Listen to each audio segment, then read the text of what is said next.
আজি আপোনালোকৰ লগত মই অন্য এটা খবৰ শ্বেয়াৰ কৰিম। বিশেষকৈ আজি খবৰটো হৈছে আমাৰ টিউটৰ ছাৰ বাইদেউসকলে এটা গুৰুত্বপূৰ্ণ খবৰ আপোনালোকৰ লগত শ্বেয়াৰ কৰি আপোনালোকে স্কিপ নকৰি শেষলৈ ভিডিঅ'টো চাই থাকিব আৰু এতিয়ালৈকে যদি আমাৰ চেনেলটো ছাবস্ক্ৰাইব কৰে কাইণ্ডলি ছাবস্ক্ৰাইব কৰি দিব।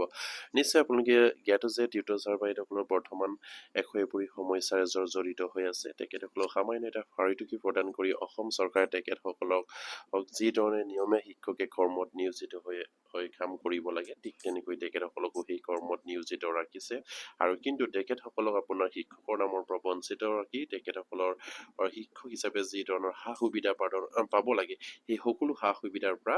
অসম চৰকাৰে এটা বঞ্চিত কৰা কৌশল সৃষ্টি কৰি তেখেতসকলক টিউটৰ সজাই সেইখিনি সা সুবিধাৰ পৰা বঞ্চিত কৰি ৰাখিছে। আৰু নিশ্চয় আপুনি কি স্ক্ৰীনত প্ৰত্যক্ষ কৰিছে, ইয়াত উল্লেখ কৰিছে শিক্ষক পদলৈ উন্নতিকৰণ কৰিবলৈ মুখ্যমন্ত্ৰী, শিক্ষামন্ত্ৰী আৰু বিত্তমন্ত্ৰীলৈ টিউটৰসকলৰ আহ্বান।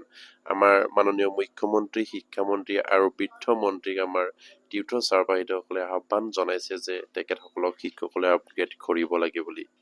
আৰু ইয়াৰ পাছত উল্লেখ কৰিছে যে স্বাধীন ভাৰতৰ নাগৰিক হৈও নিজকে পৰাধীন জীৱন যাপন কৰা যেন অনুভৱ কৰিবলগীয়া হৈছে টিউটৰ শিক্ষকসকলে। বিগত বৰ্ষৰ 5 ফেব্ৰুৱাৰীত নিযুক্তি দিয়া শিক্ষকসকলক যি ফাৰিটুকি দিছে, সেই ফাৰিটুকি জীৱন যাপন কৰাত বহু কষ্টকৰ হৈছে টিউটৰ শিক্ষকসকলৰ। 25-30 বছৰ আগতে প্ৰতিষ্ঠিত কৰা বেঞ্চাৰ বিদ্যালয়সমূহৰ পৰিচালনা সমিতিয়ে সেই শিক্ষকসকলক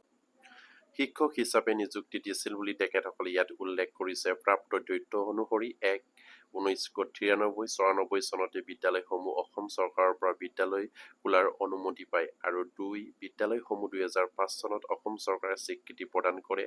3 2009-10 চনৰ 22 আৰু শিক্ষকগৰাকীৰ নাম সন্নিৱিষ্ট হয় আৰু 4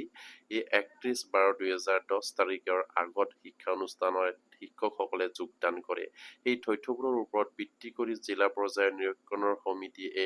নিৰ্বাচন কৰা বিদ্যালয় শিক্ষকসকলক ৰাজ্যিক পৰ্যায়ৰ নিৰীক্ষণ সমিতিয়ে শিক্ষক হিচাপে অনুমোদন দি অসম চৰকাৰৰ শিক্ষা বিভাগলৈ প্ৰেৰণ কৰিছিল।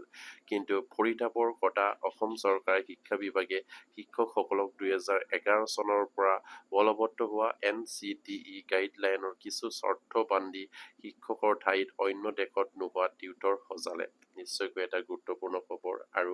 বেদনাদায়ক খবৰ বুলি ক'ব লাগিব টিউটৰ ছাৰ বাইদেউসকলৰ কাৰণে। তেখেতসকলৰ বিদ্যালয়সমূহ নিশ্চয়কৈ 1993 আৰু 94 চনতে তেখেতসকলে সেইখিনি বিদ্যালয় খোলা হৈছিলে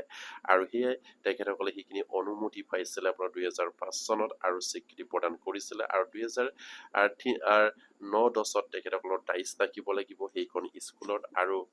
শিক্ষকগৰাকীয়ে 2010 চনৰ আপোনাৰ 31/12 তাৰিখৰ আগত তেখেতসকলে সেইখন বিদ্যালয়ত যোগদান কৰিব লাগিব আৰু 2009 আৰু 2010 দায়িত্বত সেই শিক্ষকৰ নাম থাকিব লাগিব। সেইসমূহ বিদ্যালয় বা সেইসমূহ শিক্ষককহে অসম চৰকাৰে প্ৰাধিকৰণ কৰাৰ এটা সিদ্ধান্ত গ্ৰহণ কৰিছিলে। কিন্তু 2011 চনত যি NCTE গাইডলাইন আহিছিলে, সেই গাইডলাইনক দোহাই দি তেখেতসকলক আগতে যিসকল শিক্ষক কৰ্মচাৰী হিচাপে তেখেতসকলক যিখিনি স্বাৰ্থ বান্ধি দিছিলে, সেই স্বাৰ্থটো আকৌ 2011 চনলৈ তেখেতসকলে 2011 চনত বিশেষকৈ অহা NCTE গাইডলাইনক তেখেতসকলে দোহাই দি তাৰ আগতেই শিক্ষকতা হিচাপে বা চৰকাৰী সকলো আপোনাৰ বিধিমতে যিখিনি যোগ্য শিক্ষক কৰ্মচাৰী তেখেতসকলক আকৌ টিউটৰলৈ অৱনমিত কৰি শিক্ষকৰ মৰ্যাদাৰ পৰা বঞ্চিত কৰিছে। কোনো এখন দেশত, কোনো এখন ৰাজ্যত নোহোৱা এটা নাম সৃষ্টি কৰি অসম চৰকাৰে তেখেতসকলক চৰকাৰী এই টিউটৰ হিচাপে প্ৰদান কৰিলে আৰু তেখেতসকলক শিক্ষকৰ মৰ্যাদাৰ পৰা বঞ্চিত কৰিলে আৰু শিক্ষকে যি ধৰণে সা সুবিধা পায়, এই সা সুবিধাৰ পৰা বঞ্চিত ৰাখি তেখেতসকলক টিউটৰ সজালে। এই টিউটৰ ছাৰ বাইদেউসকলে অসমৰ মুখ্যমন্ত্ৰী, শিক্ষামন্ত্ৰী আৰু বিত্তমন্ত্ৰীক তেখেতসকলে অনুৰোধ জনাইছে যে তেখেতসকলক শিক্ষকসকলে আপগ্ৰেড কৰা এটা প্ৰচেছ কৰিব লাগে, তেখেতসকলক শিক্ষকৰ মৰ্যাদা প্ৰদান কৰিব লাগে। শিক্ষকে যেনে ধৰণৰ সা সুবিধা পায় এই সকলো সা সুবিধা তেখেতসকলক প্ৰদান কৰিবলৈ তেখেতসকলে অনুৰোধ জনাইছে আৰু ইয়াৰ পাছতে তেখেতসকলে ইয়াত উল্লেখ কৰিছে যে সেয়ে লৈ টিউটৰ শিক্ষকসকলে প্ৰশ্ন উত্থাপন কৰি কয় যে যদি ভাৰতীয় সংবিধানৰ বহু প্ৰস্তাৱ সংশোধন কৰিব পাৰে তেন্তে অপাৰিকৃত বিদ্যালয় প্ৰাধিকৰণ আইন 2017 সংশোধন কৰিব নোৱাৰাৰ কাৰণ কি? লগতে প্ৰাথমিকৰ পৰা মহাবিদ্যালয়লৈকে সকলো টিউটৰক বিনা চৰ্তে শিক্ষক পদলৈ উন্নতিকৰণ কৰি সমসামৰ সমমূল্য দিবৰ বাবে অসমৰ মুখ্যমন্ত্ৰী, শিক্ষামন্ত্ৰী আৰু বিত্তমন্ত্ৰীলৈ টিউটৰসকলে আহ্বান জনাইছে বুলি ইয়াত উল্লেখ কৰিছে। যিহেতু টিউটৰ ছাৰ বাইদেউসকলে এটা যুক্তি দাঙি ধৰিছে যে ভাৰতবৰ্ষৰ সকলো যদি আপোনাৰ সংবিধানৰ দফাবিলাক যদি সংশোধনীৰ প্ৰস্তাৱ আনিব পাৰে তেন্তে অপাৰ্টিকৃত শিক্ষক কৰ্মচাৰীক পাৰ্টিকীকৰণ কৰাৰ আইন 2014-18 চনৰ কিছুমান সংশোধনী দফা কিয় আনিব নোৱাৰে বা সেই তেখেতসকলক সংশোধন কৰি কিয় আপোনাৰ টিউটৰ বা শিক্ষকৰ মৰ্যাদা দিব নোৱাৰে এয়া অসম চৰকাৰলৈ তেখেতসকলে প্ৰশ্ন উত্থাপন কৰিছে অসমৰ শিক্ষা বিভাগলৈ প্ৰশ্ন উত্থাপন কৰিছে অসমৰ মুখ্যমন্ত্ৰী শিক্ষামন্ত্ৰীলৈ তেখেতসকলে সেইখিনি প্ৰশ্ন উত্থাপন কৰিছে যে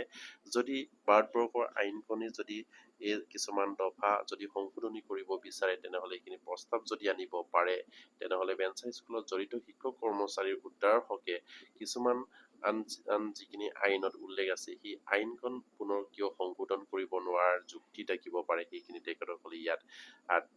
যুক্তি দাঙি ধৰি অসম চৰকাৰৰ বিষয়াসকলক বা অসম চৰকাৰৰ মুৰব্বীসকলক তেখেতসকলে প্ৰশ্ন উত্থাপন কৰিছে আৰু সেয়েহে টিউটৰ ছাৰ বাইদেউসকলে দাবী উত্থাপন কৰিছে যে প্ৰাথমিকৰ পৰা মহাবিদ্যালয়লৈকে যিমানখিনি টিউটৰ ছাৰ বাইদেউসকল আছে তেখেতসকলক বিনা স্বাৰ্থত টিউটৰ বা শিক্ষকৰ মৰ্যাদা প্ৰদান কৰিবলৈ আৰু শিক্ষকৰ সা সুবিধা প্ৰদান কৰিবৰ কাৰণে তেখেতসকলে অনুৰোধ জনাইছে আৰু সমকামৰ সমদৰমহা সমকামৰ সমমৰ্যাদা প্ৰদান কৰিবলৈ তেখেতসকলে বাৰম্বাৰকৈ অনুৰোধ জনাইছে সেয়েহে প্ৰতিজন শিক্ষাগুৰু যাতে নেকি আমাৰ সেই খবৰবিলাক শ্বেয়াৰ কৰি দিব অসমৰ ৰজাঘৰীয়াৰ খানত যাতে নেকি সেইখিনি খবৰ পায় তেখেতসকলৰ হয়তো হৃদয়কণ তেখেতসকলৰ নিশ্চয়কৈ গলিব বা সেইখন খবৰ পাই টিউটৰৰ সমস্যাৰ প্ৰতি তেখেতসকলে সজাগ হ'ব বা টিউটৰৰ সমস্যাটো তেখেতসকলে সমাধানৰ এটা সূত্ৰ বা এটা গঠি ওলাব বা এই আপোনালোকে নিশ্চয়কৈ আমাৰ ভিডিঅ'বিলাক শ্বেয়াৰ কৰি দিব আৰু এতিয়ালৈকে যদি আমাৰ চেনেলটো ছাবস্ক্ৰাইব কৰা নাই কাইণ্ডলি ছাবস্ক্ৰাইব কৰি দিব আৰু আমাৰ পৰাও মাননীয় মুখ্যমন্ত্ৰী শিক্ষামন্ত্ৰী আৰু বিত্তমন্ত্ৰীলৈ অনুৰোধ জনাইছো নিশ্চয়কৈ এই টিউটৰ ছাৰ বাইদেউসকলৰ যিখিনি সমস্যা এই সমস্যাটো হয়তো আপোনালোকেও যদি টিউটৰ পদবীত থকা হলে নিশ্চয়কৈ আপোনালোকেও গম পালেহেঁতেন কেনেদৰে তেখেতসকলে সমস্যাত ভুগি আছে যদি আপোনালোকেও যদি এই টিউটৰ মুখ্যমন্ত্ৰী টিউটৰ শিক্ষামন্ত্ৰী টিউটৰ বিত্তমন্ত্ৰী বুলি যদি আপোনালোকৰ মাজতো যদি পদবী সৃষ্টি কৰিলেহেঁতেন নিশ্চয়কৈ আপুনি সেই পদবীত থাকি কি ধৰণৰ নিজকে অনুভৱ কৰিলেহেঁতেন নিশ্চয়কৈ আপোনালোকে অনুভৱ কৰিব পাৰিলেহেঁতেন সেইদৰে তেখেতসকলে আজি এই দুৰ্ভাগ্যবশত যে অসম চৰকাৰৰ সৃষ্টিৰাজিত তেখেতসকলে এনেধৰণৰ নাম লৈ কাম কৰি থাকিবলগীয়া হৈছে আৰু তেখেতসকলক সামান্য এটা ফাৰিটুকি প্ৰদান কৰিছে যিটো ফাৰিটুকিৰ জৰিয়তে তেখেতসকলৰ নিজে চলাটো বাদি তেখেতসকলে পৰিয়াল কেনেকৈ চলাব তেখেতসকলে চিন্তা কৰিবলগীয়া হৈছে আৰু সেই সকলোৰ পৰা পৰিত্ৰাণ পাবলৈকে আপোনালোকক অনুৰোধ জনাই আহিছে যে সমকামৰ সমমৰ্যাদা সমকামৰ সমধৰ্ম যাতে নেকি প্ৰদান কৰে